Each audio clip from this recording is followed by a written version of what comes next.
Good morning, class 12. How are you all? I hope you all are keeping safe. You are doing your work, following the schedule, and staying indoors, which is very, very important at this point of time.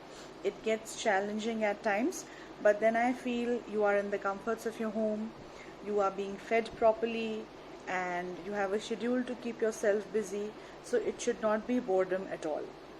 So not wasting time, as this is your session for English, and we are carrying on with the chapter Lost Spring by Anees Jung. So in the previous two sessions, just a quick recap. Anees Jung, as the author, took us through the life of the rag pickers of Simapuri.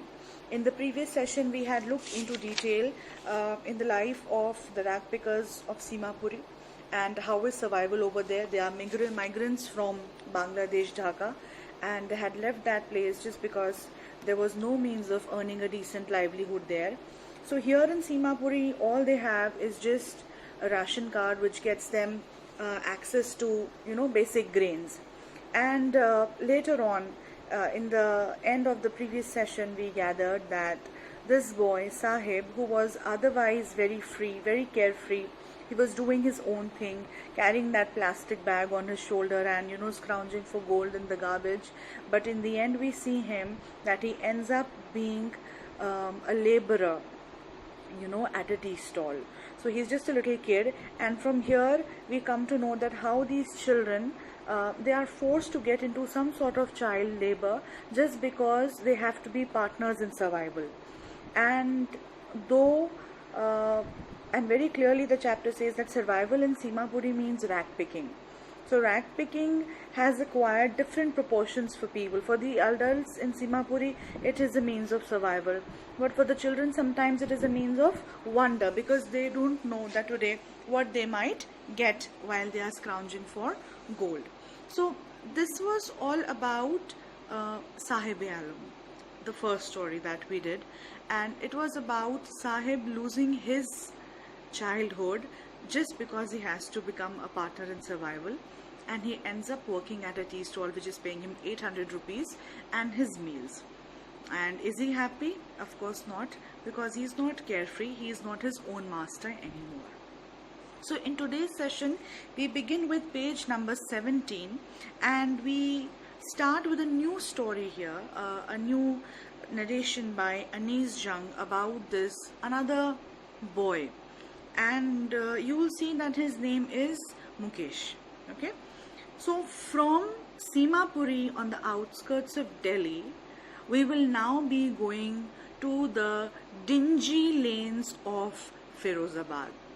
And Firozabad is the glass hub. It's the glass blowing industry. Jitna bhi kaanch ka kaam hota hai in terms of lights, bangles, this and that, everything, it takes place in Firozabad. Okay, so here particularly we will be looking into the lives of these poor people who are involved in the bangle making industry.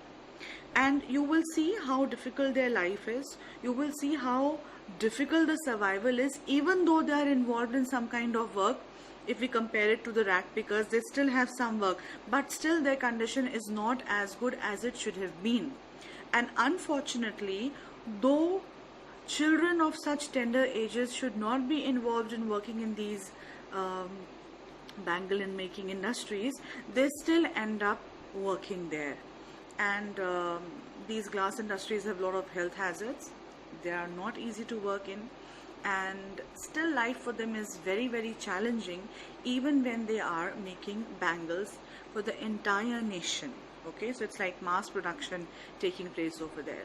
So today we will be looking into the story of Mukesh, and we will be beginning with page number 17 of your book Flamingo.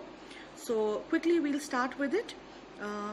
Grab your book and your pen and join me, and we'll today see what Anees has to say about these children, about the involved in the bangle making industry in Firozabad.